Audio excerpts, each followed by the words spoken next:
Okay guys, तो daily dose का day 1 है आज। तो जैसे कि मैंने आपको पहले ही अवेयर कर दिया था कि हम डेली एक ऐसे टेक्निकल लेक्चर बनाने वाले हैं जो कि आपको हर जगह काम आएगा। गेट से गेट हो, एसएससी जेई हो, आरआरबी जेई हो, ठीक है, या फिर आपका इंजीनियरिंग सर्विस एग्जाम्स हो, या फिर आपका जो डे टू डे इंटरव्यू अगर देने जा रहे हो उसका एग्जाम्स हो, वहाँ भी सारे ऐसे छोटे मोटे क्वेश्चन पूछे जाते हैं। और एज ए मैकेनिकल इंजीनियर ये क्वेश्चन आपको हमेशा आंख बंद करके, कोई नींद में भी अगर आपसे पूछे तो आपको ये क्वेश्चन का आंसर तुरंत बनना चाहिए, ठीक है। तो ये मैं आज 12 क्वेश्चन आपके सामने लेकर आया हूँ। बहुत ईजी क्वेश्चन है, बट ईजी है लेकिन ये काफ़ी अच्छे जगह पे पूछा गया है, ठीक है। तो चलिए जल्दी से शुरू करते हैं। 12 क्वेश्चन को हम डिस्कस करेंगे और थोड़ा डीप में भी डिस्कस करेंगे, ताकि सिर्फ ऐसा ना हो कि उस क्वेश्चन का जो सॉल्यूशन हो सिर्फ आपको उसी के बारे में बात हो। अगर क्वेश्चन देने वाला क्वेश्चन बना रहा है तो दोस्तों वो 4 ऑप्शन दिया, तो सोच समझ के वो 4 ऑप्शन दिया होगा, ठीक है। हम थोड़ा डीप में डिस्कस करेंगे, बट ज़्यादा कुछ नहीं। डेली आपको सिर्फ आधा घंटा हर एक मेरे इस लेक्चर्स पे देने हैं। और आप फर्स्ट ईयर में हो, चाहे सेकेंड ईयर में हो, चाहे फोर्थ ईयर में हो, चाहे पास आउट हो, ये सबके लिए इंपॉर्टेंट होगा। मैं बता रहा हूँ, मैं आपको ऐसा एक्सप्लेन करूँगा कि आप फर्स्ट ईयर में आप ये नहीं कहो कि भाई ये हायर लेवल क्लासेस के क्वेश्चन है, मेरे से नहीं बनेगा। आपसे भी बनेगा, रीज़न के साथ मैं आप बताऊँगा। क्लियर? तो चलिए शुरू करते हैं। तो क्वेश्चन 1 फ्लैश हो रहा होगा आपकी स्क्रीन पे कि हीट एंड वर्क क्या है। इंटेंसिव प्रॉपर्टी है option a, option b extensive property, point function और पाथ फंक्शन। ओके, तो इसका जो आंसर होगा दैट डी, पाथ फंक्शन।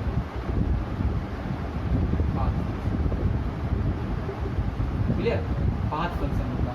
अब पहले ये आंसर क्यों होगा हम इस पे डिस्कस कर ले, उसके बाद मैं इसके ऑप्शंस पे डिस्कस करूंगा। क्लियर है? तो आपको जब भी ऐसा क्वेश्चन देगा हीट और वर्क क्या है, तो अगर आपको याद होगा एक चीज़ कि second law, sorry, thermodynamic first law. Okay, first law of thermodynamic का फर्स्ट लॉ याद होगा। क्या कहता है कि जितना हीट ट्रांसफर हो रहा है, net heat transfer is equal to net work done of any system, ठीक है। ये हमारा फर्स्ट लॉ ऑफ थर्मोडाइनमिक कहता है। तो जाहिर सी बात है कि अगर आप नॉर्मल बेसिक वाले टर्म से देखेंगे कि heat directly proportional to work done, ऐसा कुछ है, ठीक है। तो आपको मैं बताऊंगा कि वर्क कैसे पाथ फंक्शन है, वर्क पाथ फंक्शन कैसे है। तो अगर वर्क डन पाथ फंक्शन है तो हमारा जाहिर सी बात है हीट भी पाथ फंक्शन होगा। क्लियर है? तो अब हम आपको यही बताने वाले हैं। क्लियर? तो पाथ फंक्शन का मतलब क्या हुआ, सबसे पहले ये समझते हैं। अगर आपके पास ये पीवी डायग्राम है, ये हो गया पी, ये हो गया वी। अगर मैं पूछूं कि ये पीवी डायग्राम में पॉइंट 1 पे क्या हो रहा है, पॉइंट 1 पे जो भी आपका है वो क्या प्रॉपर्टी बता रहा है। फॉर एग्जाम्पल पॉइंट 1 पे ज़्यादा क्या हो सकता है, पॉइंट 1 का टेम्परेचर हो सकता है, क्लियर, पॉइंट 1 का प्रेशर हो सकता है, बता सकते हो, पॉइंट 1 का आप वॉल्यूम बता सकते हो, यही तो बता लोगे। ये तीनों के अलावा और कुछ तो पॉइंट 1 का नहीं बताओगे ना, किसी भी सब्सटेंस का। अगर पूछेगी इस पॉइंट पे क्या है, इस पॉइंट 2 पे क्या है, पॉइंट 2 पे उस सब्सटेंस का क्या नेचर है, तो आप बताओगे कि टेम्परेचर T2 है, प्रेशर P2 है, वॉल्यूम V2 है, यही बताओगे ना। क्लियर? तो जो सब्सटेंस जो पॉइंट फंक्शन पे डिपेंड करे that's called point function. Clear? Path function मतलब अब 1 से 2 प्रोसेस जो हुआ है, पॉइंट 1 पे T1 था, पॉइंट 2 पे T2 हुआ, कुछ चेंजेस हुआ है ना। तो क्यों चेंजेस हुआ है, मतलब कोई पाथ फॉलो हो रहा होगा, डायरेक्ट चेंज नहीं हो गया, धीरे धीरे प्रोसेस के साथ चेंज हो रहा होगा। तो दैट जो सिस्टम है वो एक पाथ फॉलो कर रहा होगा, ठीक है, ये पाथ फॉलो कर रहा होगा, that's path is called path function. तो वर्क और हीट पाथ फंक्शन है, ये मैं बताता हूँ। एग्जांपल 1 से 2 पे आए ए बोल रहा हूँ, 2 से 1 पे बी है, ठीक है। तो net work done of 1A2, ठीक है, नेट हीट ट्रांसफर 1 से 2, sorry 1A2 is equal to net work done process 1A2 का देखा है। जनरल सिमिलरली Q2B1 का ऑल्सो जो वर्क डन हो जाएगा 2B1, दोनों को आप कंबाइन करोगे तो ये दोनों प्लस होंगे।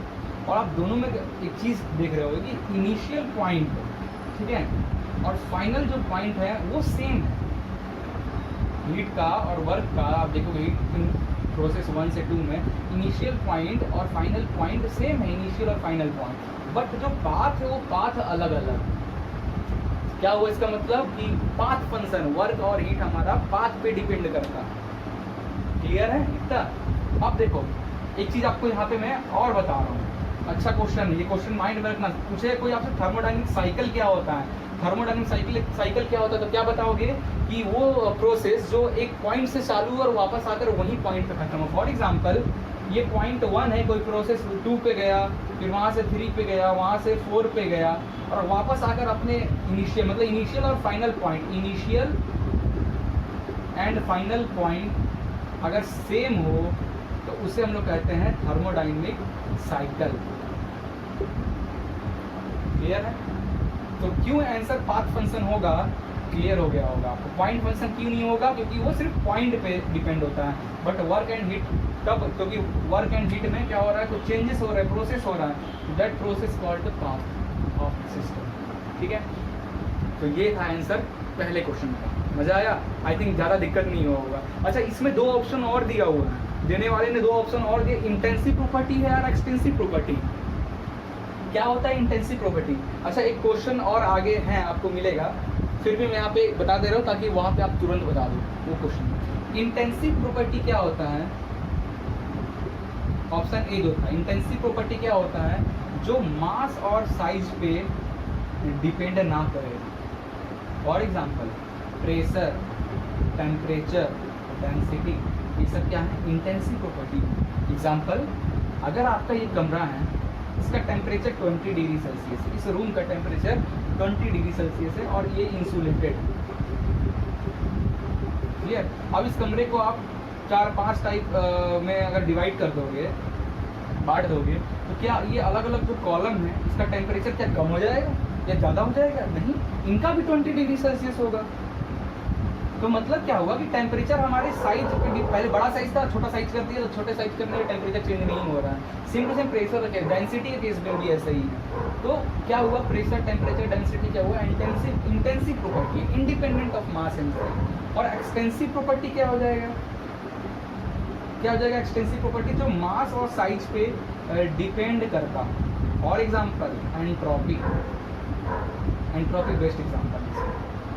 क्लियर ना? तो नेक्स्ट क्वेश्चन पे अब हम चलते हैं। नेक्स्ट क्वेश्चन आपके सामने जस्ट अभी शो हो रहा होगा। नेक्स्ट क्वेश्चन जो है, zeroth law of thermodynamic define कीजिए। जीरोथ लॉ ऑफ थर्मोडायनेमिक का ऑप्शन क्या क्या दिया हुआ है, इंटरनल एनर्जी ऑप्शन है, एंथैल्पी है, and c option is temperature, and the d one last d क्या है हमारा, प्रेशर। क्लियर? तो ये है हमारे, तो क्या होगा ऑप्शन बताओ जल्दी से बताओ। जीरोथ लॉ याद आया क्या होता है जीरोथ लॉ?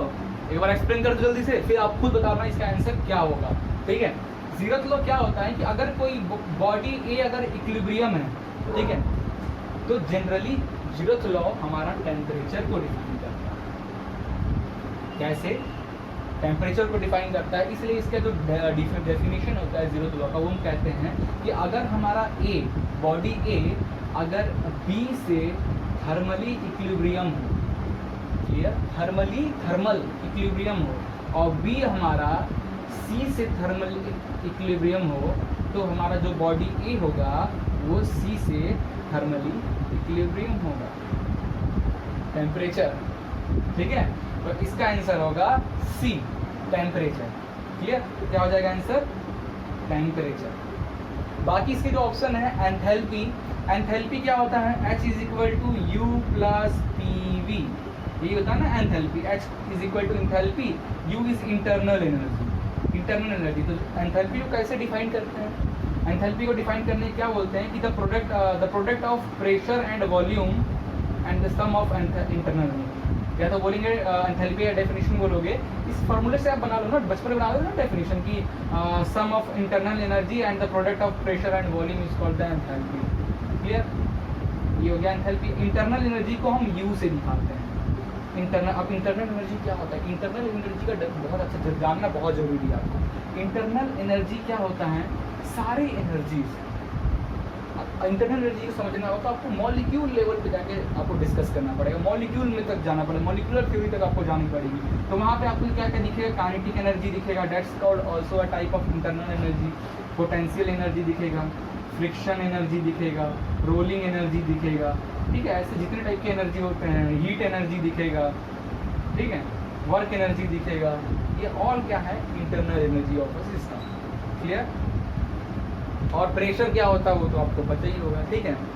तो जीरोथ लॉ आपने देख लिया, टेम्परेचर आंसर होगा। थर्ड क्वेश्चन जो हमारा है आपके सामने शो करा, mixture of ice and water is, तो ये बचपन से आप ये पढ़ते आ रहे हो, एक ही बार में आप आंसर आपके मन में आई थिंक आ गया होगा। क्या होता है, 3-4 ऑप्शन यहाँ पे दिखा रहा है, क्लोज्ड सिस्टम है, ओपन सिस्टम है, आइसोलेटेड सिस्टम है, या तो हेट्रोजेनस सिस्टम है, क्या होता है। तो आइए देखते हैं क्या बोल रहा है। वाटर और आइस का मिक्सचर को पूछ रहा है, क्या है इसमें, चारों में से ऑप्शन क्या होगा। क्लोज्ड सिस्टम क्या होता है, पहला आंसर तो एकदम गलत होगा। क्लोज्ड सिस्टम बोल रहा है, क्लोज सिस्टम क्या होता है, अगर सिस्टम क्लोज है, ठीक है, इसका ढक्कन अगर बोलो चाय का कप का ढक्कन ये क्लोज है, अगर इसके अंदर कोई गर्म पानी है तो क्या होगा, मास तो एक्सचेंज नहीं होगा, मास एक्सचेंज नहीं होगा, बट हीट जो है वो तो एक्सचेंज होगा। क्लोज सिस्टम मतलब यही तो होता है, हीट एक्सचेंज होगा बट मास एक्सचेंज नहीं होगा, ठीक है। तो क्लोज सिस्टम में ऐसा वाटर को अगर आइस को मिक्सचर रखोगे तो जनरली आप कह सकते हो कि क्यों नहीं, यहाँ पे अगर वाटर और आइस रखे हो तो हीट एक्सचेंज होगा, तो जो आइस है वाटर में कन्वर्ट होगा, ठीक है, तो हीट एक्सचेंज होगा, तो मास भी तो एक्सचेंज हो रहा है, नहीं होगा, ठीक है। तो ये तो होगा नहीं, चलो माइंड में आपको लग रहा है ये डाउट, तो आप रखे रहो अभी। ओपन सिस्टम क्या होता है, अगर आप कुछ रखे हो, ठीक है, कुछ भी रखे हो यहाँ पे ओपन खुला है, तो क्या होगा, मास भी एक्सचेंज होगा और आपका हीट भी एक्सचेंज होगा। मास और हीट भी एक्सचेंज जब होता है सिस्टम से, उसको हम कहते हैं ओपन सिस्टम। आइसोलेटेड सिस्टम क्या होता है, आइसोलेटेड सिस्टम हम कहते हैं कि अगर कोई थर्मस हो गया, उसको अगर आइसोलेट कर दें और अंदर जो भी मटेरियल है, यहाँ पे ना मास एक्सचेंज होता है और ना ही हीट एक्सचेंज होता है, that called isolated system. And last option है इसका डी, हेट्रोजेनस सिस्टम। हेट्रोजेनस मतलब क्या, दो सब्सटेंस जब मिल रहे हैं कॉल्ड हेट्रो, एक तो वाटर, देखो वाटर से आइस भी वाटर से बना है बट इसका कंपाउंड अलग अलग है ना, तो वाटर और आइस का मिक्सचर क्या हुआ, हेट्रोजेनस मिक्सचर, हेट्रोजेनस मिक्सचर, ठीक है, हाइड्रोजनस मिक्सचर हो गया हमारा 3 का डी का ऑप्शन।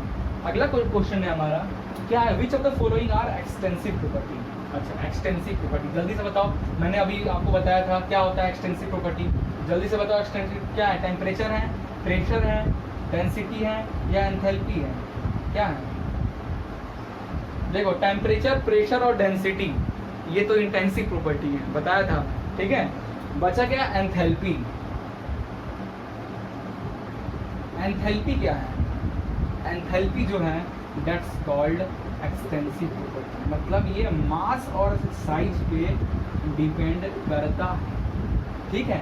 अगर ये कमरा है, इसकी enthalpy for example 20 kilo joule हो गया, इसकी अगर एंथैल्पी है, ठीक है, तो अगर इस कमरे को आप ज़्यादा पार्ट में डिवाइड कर दोगे तो ये अलग अलग एंथैल्पी का फॉर्मूला देखो, X is equal to U plus PV।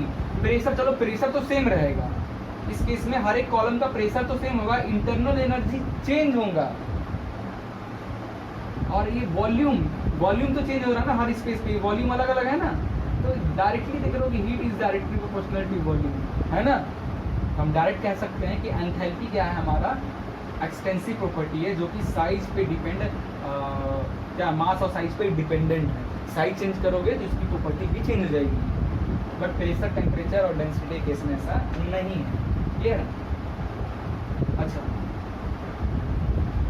ठीक है, नेक्स्ट क्वेश्चन आपके सामने शो हो रहा होगा। नेक्स्ट क्वेश्चन है, according to Gay-Lussac law of perfect gas the absolute pressure of given mass varies directly as, 4 option है, temperature, absolute temperature if volume constant, और product of absolute temperature and volume, 4 option, ठीक है। Gas लो याद है, 4 type का gas law हम पढ़े थे, ठीक है, कौन कौन सा पढ़े थे, मैं लिख देता हूँ यहाँ पे। तो ये जो हमारा है ये क्या है, गैस लॉ, गैस लॉ, ठीक है। बॉयज लॉ क्या होता है कि pressure inversely proportional to volume, ठीक है। चार्ल्स लॉ क्या कहता है कि वॉल्यूम जो होता है वो डायरेक्टली टेम्परेचर के प्रोपोर्शनल होता है, और गेल-लुसाक लॉ कहता है कि pressure directly proportional to temperature होता है, ठीक है। और एवोगैड्रो लॉ कहता है कि volume directly proportional to number of moles, और आइडियल गैस होता है PV = nRT, ये तुम्हें पता है। तो आपका जो क्वेश्चन है अकॉर्डिंग टू गेल-लुसाक लॉ, ठीक है, तो गेल-लुसाक लॉ के according of perfect gas the absolute pressure of given mass varies directly as, अब देखो यहाँ पे pressure directly proportional to temperature, तो आप लिख सकते हो कि absolute pressure is directly proportional to absolute temperature, clear. अब आप ये नहीं करोगे तो इसमें ऑप्शन ए भी है टेम्परेचर, आप टेम्परेचर की इक्वल नहीं कर सकते हो, क्योंकि यहाँ पे कह रहा है कि एब्सोल्यूट प्रेशर की बात कर रहा है, तो आप एब्सोल्यूट टेम्परेचर ही टिक करोगे, सिर्फ टेम्परेचर टिक नहीं करना है आपको, क्लियर। तो यहाँ पे ऑप्शन है ए टेम्परेचर, दूसरा है एब्सोल्यूट टेम्परेचर, तीसरा है absolute temperature if volume constant and product of absolute temperature and volume. तो गेल-लुसाक लॉ जो इक्वेशन बना है जनरली कैसे बन के आया है, अब देखोगे ये जो है यहाँ पे टेम्परेचर कांस्टेंट होने से ये इक्वेशन बना है, P inversely proportional to this, क्योंकि हमें पता है कि PV = कांस्टेंट हो जाएगा इससे, क्लियर। यहाँ पे प्रेशर कांस्टेंट होने से VP है तो P कांस्टेंट होगा, गेल-लुसाक में PT है तो वॉल्यूम कांस्टेंट होगा, क्लियर। तो ऑप्शन बी भी तो सही है, हो सकता है कि एब्सोल्यूट टेम्परेचर, ठीक है, बट आंसर जो सही आंसर जो होगा वो absolute temperature if volume will be constant पे हम टिक करें, क्योंकि मास वेरी हो रहा है, ठीक है। ओके, तो नेक्स्ट क्वेश्चन आपके सामने फ्लैश हो रहा होगा, क्वेश्चन है all gases behave ideally under, 4 option भी है आपके पास यहाँ पे, वैक्यूम कंडीशन, बी ऑप्शन है आपका low pressure condition, c option है आपका हाई प्रेशर कंडीशन, या लास्ट डी ऑप्शन है आपका कि हाई प्रेशर एंड टेम्परेचर, ठीक है। तो आइए देखते हैं क्या होगा इसका answer. All gases behave ideally, ideal gas equation, हम हर एक गैस के लिए हर एक गैस को हम आइडियल नहीं कह सकते, ठीक है। वाटर वेपर को आप आइडियल कह सकते हैं, बहुत लोग कहेंगे कि नहीं कहते हैं, कह सकते हैं, एक रीज़न है, तब कह सकते हैं वाटर वेपर को एज अ गैस, वेपर को एज अ गैस तब कहेंगे गैस तो generally ideal gas equation follow करता ही है, गैस लॉ है आइडियल गैस इक्वेशन, बट क्या वेपर वाटर वेपर को आइडियल गैस कह सकते हैं। मैं आपको जोड़ना इसलिए चाह रहा हूँ, मैं आप बोलोगे टॉपिक से हट रहा हूँ, टॉपिक से नहीं हट रहा हूँ, मैं जोड़ कर आपको समझा रहा हूँ। वेपर को आप गैस कह सकते हो कब, जब इसका प्रेशर जो होगा 10 एटमॉस्फेरिक प्रेशर से कम होगा, 10 ATM से कम होगा, इन दैट केस आप प्रेशर को गैस कह सकते हो। तो अगर आप PV डायग्राम बनाओगे, PV डायग्राम आपको ये वाला याद होगा,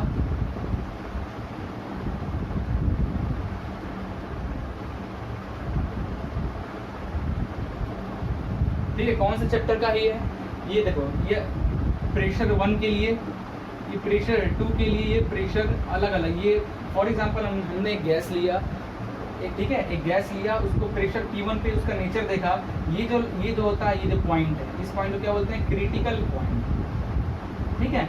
ये जो लाइन होता है, इस लाइन को हम कहते हैं सैचुरेशन लिक्विड लाइन, ठीक है। और जो इधर क्रिटिकल पॉइंट के इधर वाला जो लाइन होता है, इसको हम कहते हैं सैचुरेशन वेपर लाइन। मतलब क्या हो रहा है, इसका मतलब कि अगर आप कोई भी ले रहे हो, ठीक है, लिक्विड ले रहे हो, फॉर एग्जांपल यहाँ पे आप कोई सब्सटेंस रखे हो, तो क्या केस, सॉलिड केस में, ठीक है, या फिर गैस केस में, सॉलिड केस में समझ लो, जैसे ही इस लाइन पे ये आएगा, ये लिक्विड फॉर्म में होगा, ये तब तक लिक्विड रहेगा, यहाँ तक लिक्विड रहेगा। क्रिटिकल पॉइंट पे क्या होगा, at this point liquid plus vapour का मिक्सचर होगा, टेम्परेचर आप बढ़ाओगे तो, और टेम्परेचर अगर आप सब्सटेंस को बढ़ाओगे तो फिर वो क्या होने लगेगा, वेपर स्टेट पे चेंज होने लगेगा, होने लगेगा। और ज़्यादा टेम्परेचर करोगे तो फिर वो लाइन फिर ना होकर ऐसे बनने लगेगा, फिर टेम्परेचर और ऐसे बढ़ेगा। तो ये जो एरिया है इधर वाला, इस लाइन की इधर, इसको बोलते हैं सुपर हीटेड रीजन, इसको बोलते हैं वेट। ये जो बीच वाला रीजन है वेट रीजन है। मतलब कैसे समझते हैं इसको कि अगर कोई सब्सटेंस है, फॉर एग्जांपल हमारा 1 पॉइंट पे कोई सब्सटेंस है, 1 से 2 पे, जब ये 2 पे आएगा तो ये लिक्विड स्टेट में होगा, ठीक है। और टेम्परेचर हम जैसे जैसे बढ़ाएंगे तो क्या होगा, एक पर्टिकुलर कांस्टेंट P1 प्रेशर पे जब हम टेम्परेचर बढ़ाएंगे तो क्या होगा, वॉल्यूम भी एक्सटेंड होगा, वॉल्यूम तो एक्सटेंड होगा, साथ में साथ क्या होगा, तो टेम्परेचर भी इंक्रीज होगा। तो टेम्परेचर इंक्रीज होगा तो क्या होगा, टेम्परेचर इंक्रीज होगा तो जो लिक्विड होगा वो वेपर के केस में चेंज हो जाएगा, ठीक है। वेपर जब तक यहाँ नहीं पहुँच जाता तब तक वो लिक्विड प्लस वेपर का केस होगा। वेट रीजन जिसको बोलते हैं, वेट सब्सटेंस मतलब उसमें कुछ मॉइस्चर है, लिक्विड प्लस वेपर। जैसे ही यहाँ इस पॉइंट पे पहुँचेगा वो टोटली वेपर में कन्वर्ट हो जाएगा। और अगर ये पॉइंट अगर यहाँ आ गया टेम्परेचर बढ़ाने पे और टेम्परेचर बढ़ाया तो ये सुपर हीटेड रीजन, यहाँ मतलब यहाँ पे थोड़ा भी अमाउंट ऑफ, इतनी सी अमाउंट में भी वाटर की मॉलिक्यूल्स नहीं होगी। तो जो pressure is less than 10 atm का मतलब क्या हुआ कि जो गैसेस हैं हमारा वो किसकी तरह बिहेव करने लगता है, आइडियल गैस की तरह। प्रेशर 10 atm, तो ये बोला जाए कि अगर ये है 10 atm, ठीक है, 10 atm के नीचे कोई भी प्रोसेस करो, जो भी गैसेस हैं वो सब हमारे आएंगे इसमें आइडियल गैस बिहेवियर में। इसका मतलब क्या होगा, 10 atm से नीचे low pressure area, low pressure zone, जो लो प्रेशर जोन है वहाँ पे हमारा क्या होगा, जो गैसेस हैं वो आइडियल गैस की तरह बिहेव करेगी लो प्रेशर कंडीशन में। तो आंसर जो होगा बी, जो आपका बी है option, low pressure condition, that's the answer. और लो प्रेशर तो लो होता है, ठीक है, ऐसे बताऊं तो प्रेशर तो लो होता है but temperature will be increased at that time, clear, क्योंकि प्रेशर तो लो